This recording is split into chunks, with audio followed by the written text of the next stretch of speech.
হাগ্ৰামাৰ মহিলা ডাঙৰীয়াক বহুতবাৰ ৰাইজে মৰম কৰিলে। বিটিআৰ অঞ্চলৰ আমি যিটো গম পাইছোঁ, মই প্ৰায় 3 মাহ ধৰি বিটিআৰ অঞ্চলত কাম কৰি আছোঁ। মোৰ ওদালগুৰি জিলাৰ মাজবাট বিধানসভা সমষ্টিত মোৰ দায়িত্ব।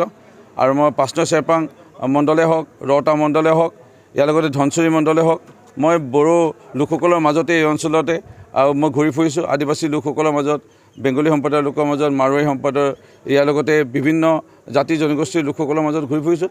যিটো আজি শান্তি পাইছে প্ৰমোদ বড়ো ডাঙৰীয়াৰ দায়িত্ব লোৱাৰ পিছত, আৰু কিবা এটা আশাৰ ৰেঙনি দেখিছে। ইয়াত বড়ো অনাবড়োৰ যিবোৰ হয়তো মতাভেদ আছিল, এইবোৰ প্ৰায় নোহোৱা হৈ পৰিছে।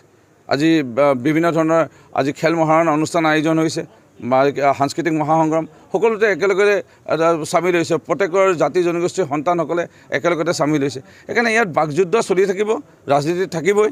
কিন্তু হাগ্ৰামাৰ মহিলা ডাঙৰীয়া অলপ ৰেষ্ট লওক।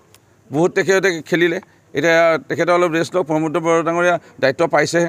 মাননীয় মুখ্যমন্ত্ৰী মহোদয়ৰ লগত এটা দাদা ভাই সম্বন্ধ ৰাখি প্ৰমোদ বড়ো ডাঙৰীয়াই বেছি দিন হোৱাও নাই দায়িত্ব লোৱা, এতিয়া বহুতখিনি কাম কৰিছে। ৰাইজ আনন্দিত মই জনাত। আৰু যোৱাকালি মই আছিলোঁ ওৰাঙত কস্তুৰবা গান্ধী যি বালিকা বিদ্যালয় উদ্বোধন হৈছে, খুব সুন্দৰ মাজবাট ৰাখি ৰাইজে আদৰিছে। সেইকাৰণে ধন্যবাদ জনাইছে প্ৰমোদ বড়ো ডাঙৰীয়াক, মুখ্যমন্ত্ৰী ডক্টৰ হিমন্ত বিশ্ব শৰ্মা ডাঙৰীয়াক, মাননীয় আমাৰ প্ৰধানমন্ত্ৰী নৰেন্দ্ৰ মোদী ডাঙৰীয়াক। সেইকাৰণে মই জনাত বিটিআৰ অঞ্চলত বাকযুদ্ধটো আছে, আগৰ পৰা থাকিবই, কিন্তু প্ৰমোদ বড়ো ডাঙৰীয়াই ভাল কাম কৰি আছে।